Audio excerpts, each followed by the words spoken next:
Screen share हो रही है? एक लोग कोई कंफर्म करे मुझे क्या स्क्रीन शेयर हो रही है।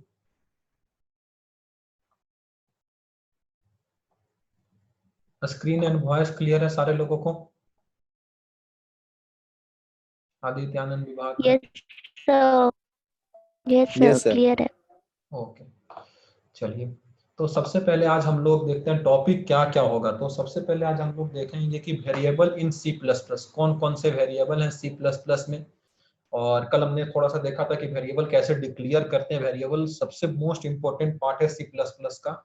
तो उससे हम लोग डिटेल से पढ़ेंगे कि वेरिएबल को कैसे डिक्लेयर होता है, कौन किस वेरिएबल्स को रखने का क्या रूल्स है, क्या रख सकते हैं वेरिएबल में, क्या नहीं रख सकते हैं। तो ये सारा कुछ आज हम लोग पढ़ेंगे। तो कल मैंने एक एग्जांपल के थ्रू बताया था कि variable is a container to hold a data. जैसे कि हम चावल रखने के लिए चावल का डब्बा अलग था, चीनी रखने के लिए चीनी का डब्बा अलग था, उसी तरह वेरिएबल एक कंटेनर है जिसमें हम डेटा को रखते हैं। जैसे डब्बा है एक कंटेनर, उसमें हम चीनी को रख रहे हैं, उसी तरह वेरिएबल एक कंटेनर है जिसमें हम डेटा को रख रहे हैं। वेरिएबल कैन बी, जो variable can be of various types. Variable बहुत से टाइप्स के होते हैं। कौन कौन से टाइप्स हैं ये सारा कुछ हम लोग आज डिस्कस करेंगे कि कौन कौन से हैं। सबसे मोस्ट यूजफुल जो वेरिएबल है, मैं यहाँ लिखते जा रहा हूँ, आप भी साथ साथ एक कॉपी में नोट करते जाइए क्योंकि ये आज कुछ लंबा लेक्चर होने वाला है। सबसे ज्यादा यूजेबल जो वेरिएबल हैं,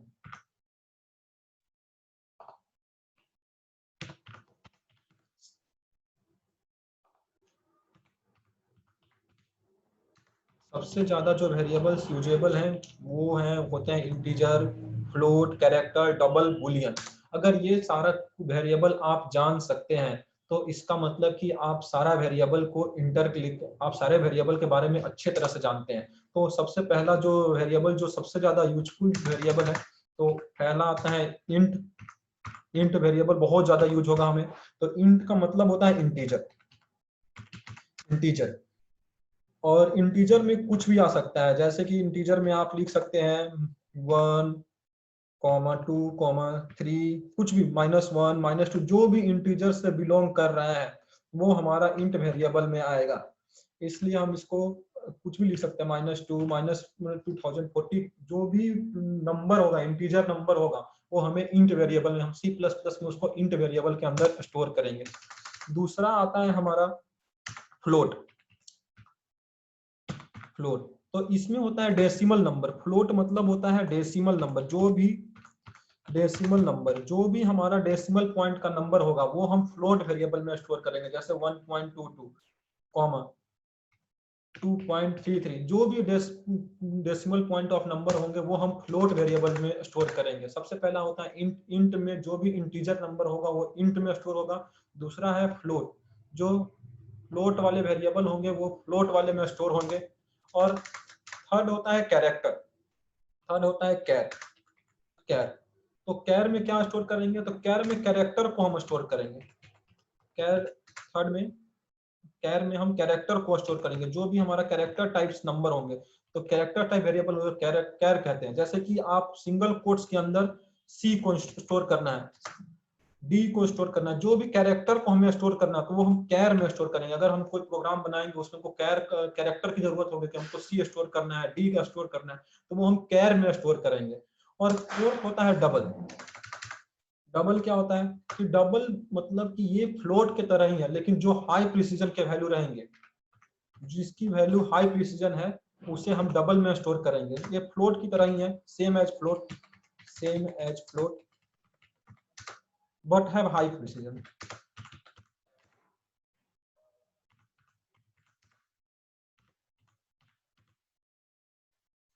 अब हाई प्रिसीजन क्या होता है, तो हाई प्रिसीजन वो है कि जो भी चीज, जो भी नंबर है, जैसे कि हाई प्रिसीजन नंबर हो गया कि जो बहुत बड़ा नंबर 1.2C2222, या फिर आप हाई प्रिसीजन का नंबर 2.33, जो भी नंबर 6 डिजिट से आगे का है या उससे ज्यादा जिसको हम फ्लोट में नहीं स्टोर कर सकते हैं, उसे हम डबल में स्टोर करेंगे।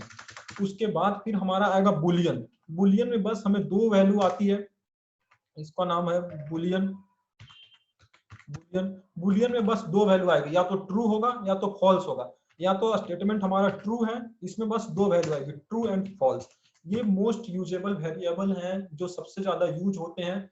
हम अगर C++ या कोई भी प्रोग्रामिंग में यूज करेंगे तो सबसे पहले इंटीजर जो 1 इंटीजर नंबर होंगे, फ्लोट जो डेसिमल नंबर होंगे, कैरेक्टर जो अगर कैरेक्टर जो अल्फाबेट कोई भी होगा वो सिंगल कोट में अगर हम लिखेंगे तो वो कैरेक्टर होगा, डबल मतलब जिसका प्रिसीजन हाई है, जैसे कि 1.2233 मतलब अप टू 6 डेसिमल प्लेस या 6 डेसिमल प्लेस से हाई, तो वो हमारा डबल के अंडर स्टोर होगा। बुलियन मतलब कि ट्रू और false.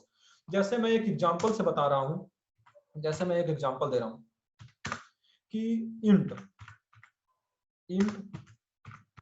Some is equal to 38, मैं लिखा यहाँ पे int sum is equal to 38 means sum जो है सम इज एन, यहाँ पे लिख देता हूँ, sum is an integer which holds value 38 in memory. Sum एक इंटीजर है, sum is an integer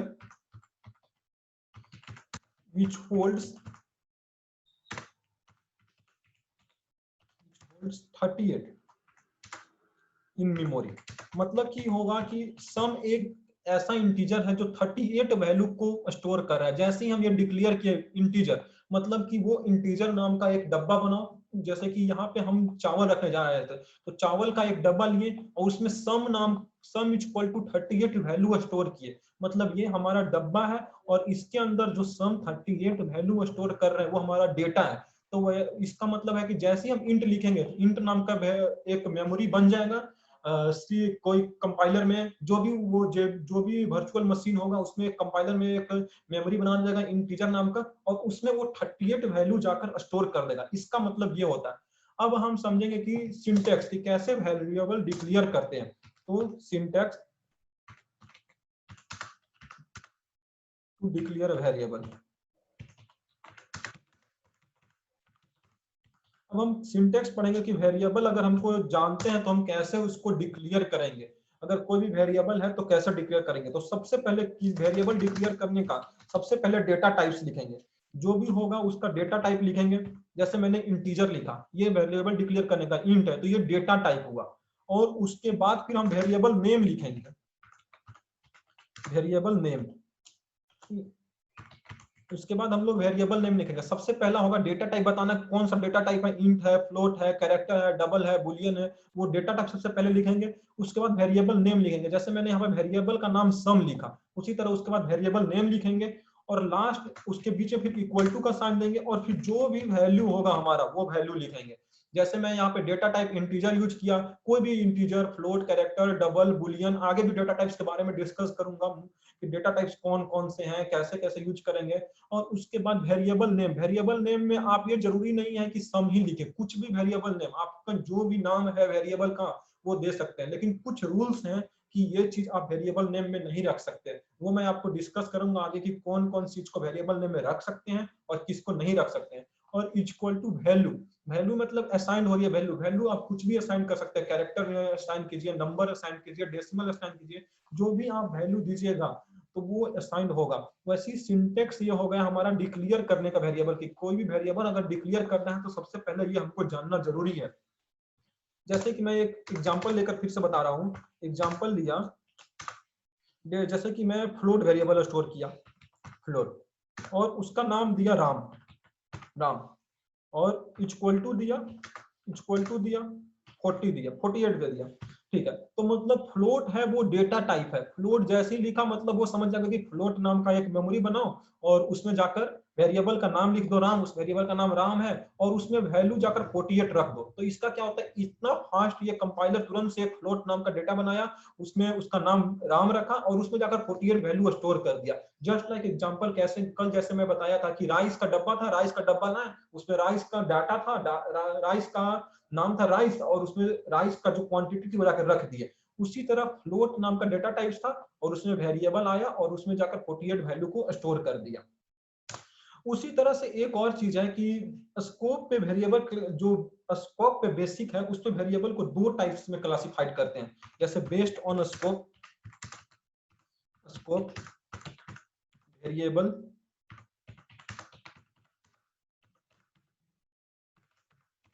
are classified into two types.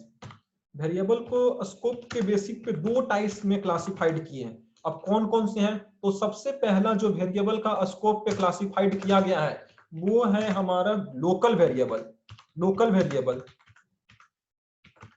Local variable, और दूसरा होता है हमारा ग्लोबल वेरिएबल। स्कोप क्या होता है ये मैं आपको बताऊंगा आगे कि स्कोप पे कैसे क्लासिफाइड किया है वेरिएबल को।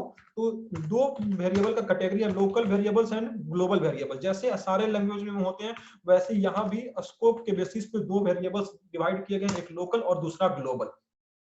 ये सारा कुछ एक बार आप नोट कर लीजिए, मैं 2 मिनट का समय देता हूं और उसके बाद फिर आगे हम डिस्कस करेंगे कि लोकल वेरिएबल क्या है और ग्लोबल वेरिएबल क्या है। ये 2 मिनट का समय है, अगर किसी को कुछ चीज नहीं समझ में आएगा तो वो पूछ सकता है। 2 मिनट का टाइम है आपके पास, आप ये नोट कर लीजिए, फिर हम आगे डिस्कस करेंगे कि लोकल वेरिएबल क्या होता है, ग्लोबल वेरिएबल क्या होता है। फिर प्रोग्राम के थ्रू बताएंगे कि कैसे हम लोकल वेरिएबल असाइन करेंगे अपने प्रोग्राम में, कैसे ग्लोबल वेरिएबल असाइन करेंगे, कैसे इंटीजर, फ्लोट, डबल कैरेक्टर, ये सारा कुछ मैं प्रोग्राम के थ्रू बताऊंगा। अभी मैं एक थ्योरी बता देता हूँ, बेसिक क्राइटेरिया, जो आपको बता दे कि कैसे वेरिएबल को डिफाइन करते हैं, कैसे वेरिएबल को लिखते हैं, जिससे आपके माइंड में एक कॉन्सेप्ट बन जाए कि वेरिएबल कैसा होता है।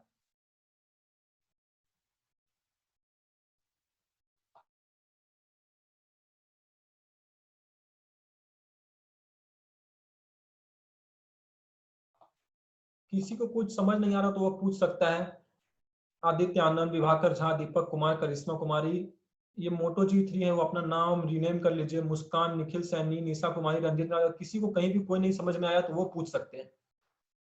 फिर आगे हम लोग डिस्कस करेंगे वेरिएबल स्कोप। ये आप कॉपी में नोट कर लीजिए, क्योंकि अगर कहीं भी कुछ भी पूछा जाएगा, अगर वेरिएबल्स के बारे में अगर एग्जाम में भी आता है तो आप ये लिख सकते हैं। ये एग्जामिनेशन पॉइंट ऑफ व्यू से है, इससे प्रोग्रामिंग में नहीं लेना देना है कुछ, लेकिन आपको ये जानना जरूरी होता है कि लोकल वेरिएबल क्या होता है, ग्लोबल वेरिएबल क्या होता है, इंटीजर कैसे डिक्लेयर करेंगे, फ्लोट कैसे डिक्लेयर करेंगे, कैरेक्टर कैसे डिक्लेयर करेंगे। ये सब जानना एक अच्छा डेवलपर बनने के लिए ये जरूरी है।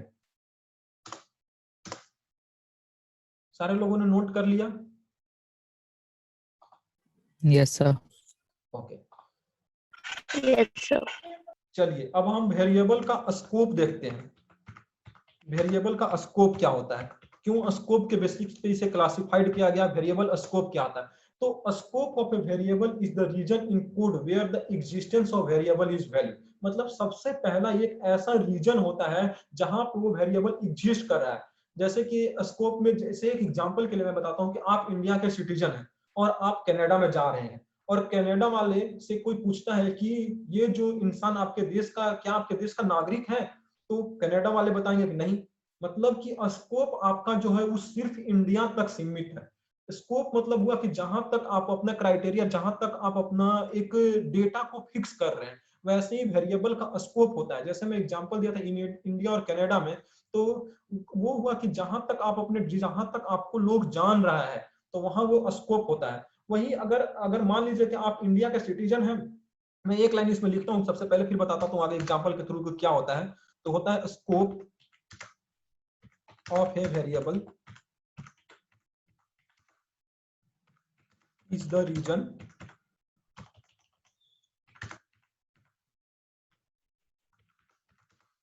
in code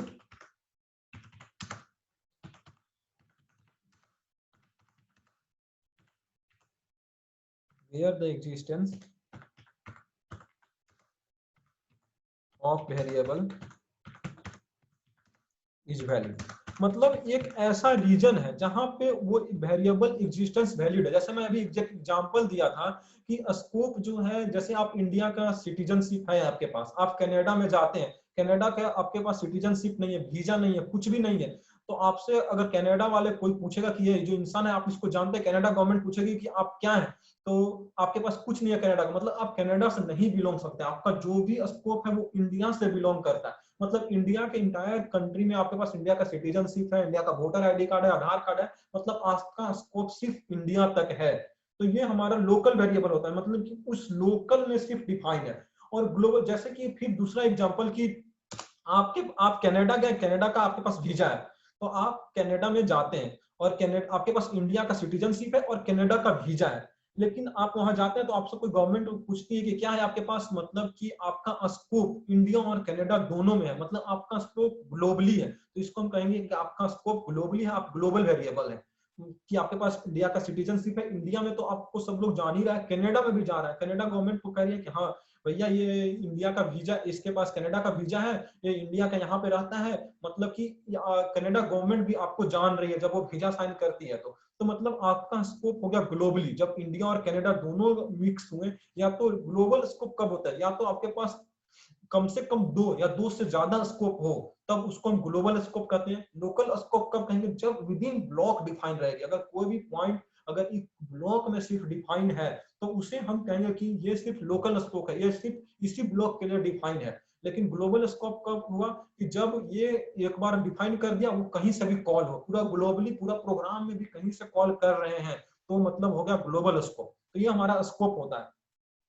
जो स्कोप के क्लासिफाइड पे मैं सबसे लिखा था कि on the basis of scope क्या होता है, लोकल वेरिएबल और ग्लोबल वेरिएबल। तो अब सबसे पहले मैं बताना चाहता हूं कि लोकल वेरिएबल क्या होता है। एक डिफिनेशन लिख देता हूं, कि उसके बाद समझाऊंगा कि लोकल वेरिएबल क्या होता है।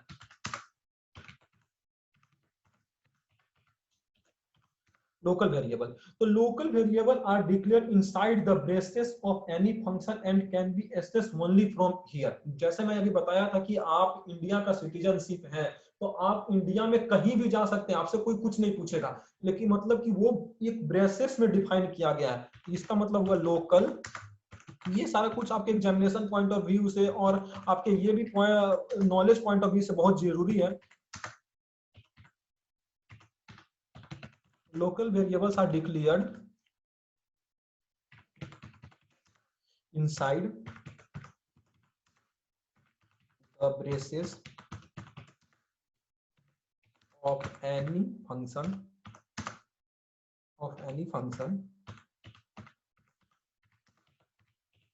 and can be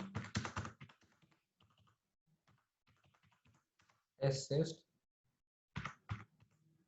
only from here। मतलब कि लोकल वेरिएबल जो होता है वो सिर्फ एक फंक्शन में डिफाइन है। लोकल वेरिएबल है वो डिक्लेयर इनसाइड द ब्रेसेस, वो सिर्फ ब्रेसेस में डिफाइन है। ये सबसे इंपॉर्टेंट तरीका है लोकल वेरिएबल को जानने के लिए, कि एक ब्रेसेस में सिर्फ वो डिफाइन होता है और एक्सेस सिर्फ वहीं से होगा जहां पे वो बताया गया है। इसको हम कहेंगे लोकल वेरिएबल। उसके बाद फिर मैं बताना चाहता हूं कि ग्लोबल वेरिएबल क्या होता है। तो global variable are declare outside any function and can be accessed from anywhere. मतलब जो ग्लोबल वेरिएबल होता है वो आउटसाइड द फंक्शन होगा, लोकल वेरिएबल होगा वो फंक्शन के इनसाइड होगा, और जो ग्लोबल वेरिएबल होगा वो फंक्शन के आउटसाइड होगा और कहीं से भी उसको एक्सेस कर सकते हैं। तो यहाँ पे आप लिख सकते हैं कि global variable are declared outside any function and can be accessed from anywhere। ये सबसे मेन डिफरेंस है लोकल वेरिएबल और ग्लोबल वेरिएबल में। सब लोकल वेरिएबल में क्या है, वो सिर्फ ब्रेसेस में डिफाइन होगी और सिर्फ वन ब्रेसेस वहीं से कॉल होगी, ब्रेसेस खत्म लोकल खत्म। ग्लोबल वेरिएबल है वो आउटसाइड द फंक्शन डिफाइन होगी, आउटसाइड डिफाइन होगी, और जैसे ही वो कहीं से भी एक्सेस कर पाएंगे। जैसे मैं अभी एग्जांपल देता हूं इंडिया और कनाडा का, उसी तरह ग्लोबल वेरिएबल ब्रेसेस के बाहर होंगे, मेन फंक्शन के बाहर डिफाइन होंगे। कैसे ये डिफाइन होंगे ये सब कुछ मैं आपको बताऊंगा। एक सबसे अच्छा इंटरव्यू का क्वेश्चन आता है यहाँ पे सबसे एक अच्छा इंटरव्यू का क्वेश्चन है कि can local and global variable have same name in C++, have same name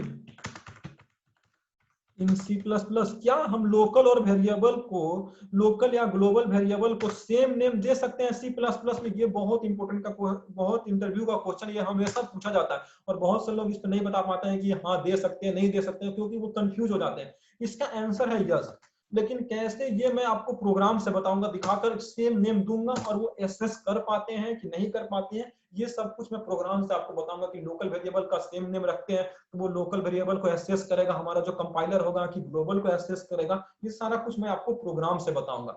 उसके बाद फिर मैं थोड़ा सा डेटा टाइप्स के बारे में आपको बताना चाहता हूं कि डेटा टाइप्स क्या है।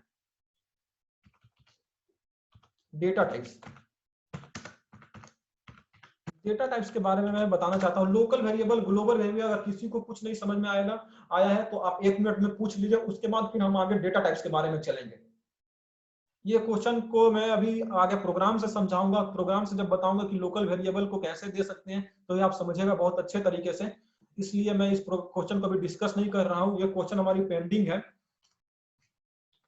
ये मैं प्रोग्राम से आपको बताऊंगा कि कैसे करते हैं, कैसे नहीं कर सकते हैं, लोकल वेरिएबल को दे सकते हैं नाम या नहीं दे सकते हैं। किसी को कोई प्रॉब्लम है तो आप पूछिए क्वेश्चन, और फिर नहीं तो फिर हम लोग आगे चलते हैं। रंजीत राज, दिशा कुमारी, निखिल सैनी, मुस्कान, करिश्मा कुमारी, दीपक, विभाकर झा, आदित्य आनंद, किसी को कोई प्रॉब्लम है तो नो सर, क्लियर है सर, क्लियर है। ओके। फिर हम लोग अब डेटा टाइप्स के बारे में पढ़ते हैं कि data types in C plus plus. Data type in C plus plus, हम लोग ज्यादा डेटा टाइप्स नहीं पढ़ेंगे, जो हमें जरूरत है सी प्लस प्लस पढ़ने के लिए डेटा टाइप्स मोस्टली मैं सारा कुछ बताऊंगा। उसके बाद भी अगर कुछ जरूरत होगा कि डेटा टाइप्स में हम आगे के लैंग्वेज में क्या पढ़ते हैं, तो सब सेम है डेटा टाइप्स में, लेकिन कुछ ऐसे डेटा टाइप्स हैं जो फिर वो सिर्फ स्पेसिफिक लैंग्वेज के लिए बने हुए हैं, तो उन डेटा टाइप्स को मैं यहाँ पे नहीं बताऊंगा। सिर्फ जो सी प्लस प्लस में डेटा टाइप्स यूज किए गए हैं उन्हें उनके बारे में बताऊंगा।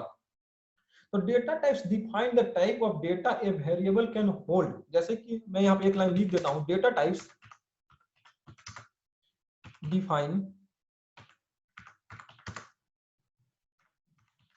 The type of data a variable can hold। अब इसका मतलब ये हुआ कि डेटा टाइप्स वो होता है, एक डेटा का डिफाइन करता है टाइप्स की वो वेरिएबल कैसे है। जैसे एग्जांपल के मैं बता सकता हूं, बता रहा हूं, N integer variable can hold integer data. अगर इंटीजर डेटा टाइप है तो वो सिर्फ इंटीजर को ही, इंटीजर अगर वेरिएबल का नाम लिख दिया तो वो फिर सिर्फ इंटीजर को ही स्टोर करेगा, उसमें हम फ्लोटिंग पॉइंट नंबर को नहीं स्टोर कर सकते हैं। ये character variable can hold character data. अगर कैरेक्टर वेरिएबल है तो उसमें हम सिर्फ कैरेक्टर डेटा को ही स्टोर कर पाएंगे, उसके अलावा कुछ भी लिखेंगे तो हमारा एरर देगा, कंपाइल टाइम एरर होगा। तो इसीलिए हम कह सकते हैं कि इसका एक एग्जांपल भी आपके सामने लिख देता हूं कि जिससे आप कंफ्यूज नहीं हो। N integer variable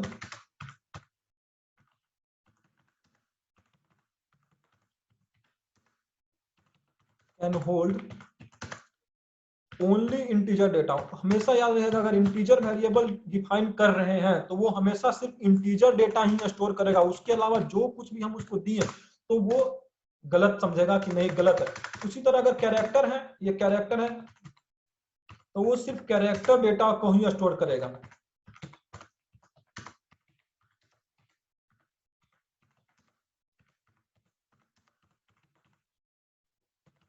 character data, अगर वो कैरेक्टर वेरिएबल है वो तो सिर्फ कैरेक्टर डेटा को ही स्टोर करेगा। उसी तरह अब डेटा टाइप्स है वो कैटेगराइज किया गया है 3 ग्रुप्स में। अगर वो डेटा टाइप्स जो है वो सी प्लस प्लस में वो डिफाइन किया गया है, थ्री पार्ट में डिफाइन किया गया है, डेटा टाइप्स को कैटेगराइज किया गया। तो हम लिख सकते हैं यहाँ पे category, category of data type. ये सारा कुछ मैं इसलिए समझा रहा हूँ कि मैं प्रोग्राम में आगे सारा बताऊंगा कि ये डेटा टाइप्स यहाँ पे यूज कर लिया, तो वहां पे फिर आपको कंफ्यूजन नहीं हो। तो 3 टाइप्स में कैटेगराइज किया है। पहला है ब्यूल्टिन डेटा टाइप्स, ब्यूल्टिन डेटा टाइप, ये सारा कुछ मैं बताऊंगा ब्यूल्टिन डेटा टाइप्स क्या होता है। दूसरा है user defined data types, user defined data types, data types. आप बस इस समय जानिए कि कौन कौन सा डेटा टाइप्स है। डेटा टाइप्स ये हो गया जहां पे हम स्टोर करवा रहे हैं वेरिएबल को, और उसके साथ साथ डेटा टाइप्स को 3 कैटेगरी में डिफाइन किया। और तीसरा है derive data types, derive data types, derive data types. ये तीनों डेटा टाइप्स अगर आप अच्छे से समझ गए कि कौन सा ब्यूल्टिन डेटा टाइप्स है, कैसे यूजर डिफाइंड डेटा टाइप्स है, कैसे डिराइव डेटा टाइप्स है, तो आपको data types in C plus plus में आपको समझ में कुछ भी समझने का नहीं रहेगा। डेटा टाइप्स मतलब आप अच्छे तरीके से समझ जाइएगा। तो सबसे पहले हम लोग स्टार्ट करते हैं ब्यूल्टिन डेटा टाइप्स से। ब्यूल्टिन डेटा टाइप्स से हम लोग स्टार्ट करते हैं कि सबसे पहले ब्यूल्टिन डेटा टाइप्स क्या है पाइथन में, क्या है सी प्लस प्लस में। तो ब्यूल्टिन डेटा टाइप्स पाइथन हो या सी प्लस प्लस हो, सारा में सेम है। जावा में सब कुछ में अगर ब्यूल्टिन डेटा टाइप्स है तो वो सेम है। तो सबसे पहले हम ब्यूल्टिन डेटा टाइप्स जो है वो यूज करते हैं। तो सबसे पहले है इंटीजर, जो मैं आपको अभी बताया था थोड़ी देर पहले कि इंटीजर, फ्लोट, कैरेक्टर, डबल, ये जो सारे कुछ है ये ब्यूल्टिन डेटा टाइप्स में है। तो इसमें हो गया इंटीजर, दूसरा आया फ्लोट, फ्लोट, तीसरा आया कैर, कैर, चौथा आया डबल, डबल, चौथा आया डबल, और पांचवा है हमारा बुलियन, जिसको हम बुलियन कहते हैं, जिसको हम लोग बुलियन कहते हैं। ये 4 डेटा टाइप्स हैं, ये 5 डेटा टाइप्स हैं। ये 5 डेटा टाइप्स होते हैं C++ में। अगर ये सारे डेटा टाइप्स के बारे में आप समझ गए, मतलब ये बिल्ट इन डेटा टाइप्स है। बिल्ट इन डेटा टाइप्स मतलब जो सॉफ्टवेयर के द्वारा, जो प्रोग्रामर जिन्होंने इन्वेंट किया C++ को, उन्होंने ये बनाकर हमें दिया हुआ है बिल्ट इन डेटा टाइप्स। तो ये हमारे, अब इंटीजर्स में अभी आपको बताया था कि 1 हो गए, 2 हो गए, -1 हो गए, -2 हो गए, जो भी इंटीजर नंबर है वो इंटीजर डेटा टाइप्स में है। उसी तरह floating data types, floating data types में हो गए हमारे डेसिमल नंबर 1.22, 1.33, जो भी फ्लोटिंग डेसिमल नंबर है ये हमारे floating point of floating number होते हैं, फ्लोटिंग डेटा टाइप्स में आते हैं। और उसके बाद फिर आता है कैरेक्टर। कैरेक्टर में भी आपको बताया था कि सिंगल कोट्स में जो हमारे C हो गया, D हो गया, जो भी कैरेक्टर अल्फाबेट का है वो हमारा कैरेक्टर डेटा टाइप्स है। और उसके बाद डबल में आपको बताया था अभी आपको कि हाई प्रिसीजन नंबर होंगे कोई भी, जैसे 3.4856 जो भी हाई प्रिसीजन वाले नंबर हैं जिनको हम फ्लोटिंग में नहीं स्टोर कर सकते हैं, उसे हम डबल में स्टोर करेंगे। और ये जो फ्लोटिंग और डबल में एक ही अंतर है कि फ्लोटिंग जो है वो लो प्रिसीजन ऑफ द नंबर को स्टोर करता है, और डबल जो होता है वो हाई प्रिसीजन और नंबर को स्टोर करता है। और बूल में हमको ये याद करना है कि बूल में हमको सिर्फ ट्रू और फॉल्स होता है, सिर्फ ट्रू एंड फॉल्स। उसके अलावा हम कुछ भी बुलियन में स्टोर नहीं कर सकते हैं। वो हमें ट्रू रिजल्ट देगा या तो फॉल्स रिजल्ट देगा। ये हमारा होता है बिल्ट इन डेटा टाइप्स, मतलब जो बनाकर C++ जिन्होंने इन्वेंट किया गया है वो बिल्ट फंक्शन बनाकर दिया हुआ है, जिसके अंदर ये 5 डेटा टाइप्स होते हैं। इसमें अगर बिल्ट इन डेटा टाइप्स किसी को नहीं समझ में आया तो आप बताइए 1 मिनट में, उसके बाद फिर हम आगे पढ़ेंगे यूजर डिफाइंड डेटा टाइप। ये सारा कुछ आप नोट करते जाइएगा। अगर किसी को नोट करने में थोड़ा समय चाहिए होगा तो आप बताइएगा, मैं थोड़ा समय देकर चलूंगा। सारा कुछ समझते चलना है।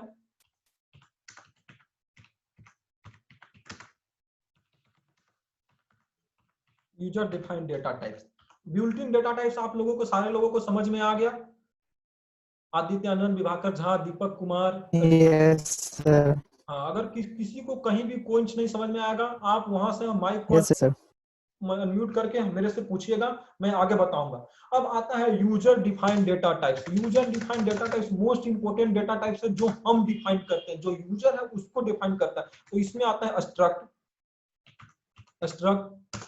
अगर आप यूजर डिफाइंड डेटा टाइप्स अपने से डिफाइन करना सीख गए, मतलब कि आप आधा C+ कोई भी प्रोग्रामिंग लैंग्वेज की उसकी आधा चीज को समझ गए, तभी आप अपने से डेटा टाइप्स को डिफाइन कर रहे हैं। और तीसरा होता है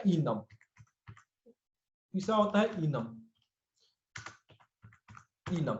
ये 3 होते हैं यूजर डिफाइंड डेटा टाइप्स। या तो वो स्ट्रक्ट होगा, या तो यूनियन होगा, या तो इनम होगा। ये इस पे सारा यूजर डिफाइंड डेटा टाइप्स में मैं आपको प्रोग्राम कर दिखाऊंगा कि कैसे स्ट्रक्ट होगा, कैसे यूनियन होगा, कैसे इनम होगा। बस अभी आपको जानना है कि user defined data types 3 types के होते हैं।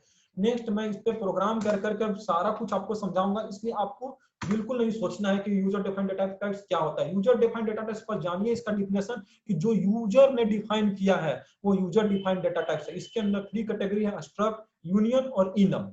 उसके बाद स्ट्रक्ट, यूनियन और इनम के बारे में हम आगे डिस्कस करेंगे। प्रोग्राम के थ्रू आपको ये समझाऊंगा कि कैसे ये स्ट्रक्ट है, कैसे ये यूनियन है, कैसे ये इनम है, ये मैं आपको आगे समझाऊंगा। थर्ड है हमारा derived data types. Derived data types इन C++। ये सारा कुछ डेटा टाइप्स, 2 डेटा टाइप्स तो आपको कॉमन है। ये लास्ट वाली डेटा टाइप्स है, ये भी कॉमन है, लेकिन बस इसमें डिराइव करने की अलग होती है। डिराइव्ड डेटा टाइप जो हमें पहले से डिराइव किया, इसमें आता है एरे, दूसरा है पॉइंटर, और तीसरा है हमारा फंक्शन। ये हम डेटा टाइप्स हैं हमारे C++ में। डेटा टाइप्स की कैटेगरी में आपको फिर से बता रहा हूं, कैटेगरी ऑफ डेटा टाइप्स मतलब डेटा टाइप्स वैसा होगा जहां पे हम डिफाइन कर रहे हैं टाइप्स ऑफ डेटा, जहां पे वेरिएबल होल्ड किया गया। जैसे कि हमने चीनी का डब्बा अलग रखा था, तो चीनी का जो डेटा टाइप्स है, चीनी के डब्बे के लिए अलग क्वालिटी रखी हुई है। उसी तरह जो हमने डेटा टाइप्स को डिफाइन किया है वो सारा कुछ अलग लिखा हुआ है।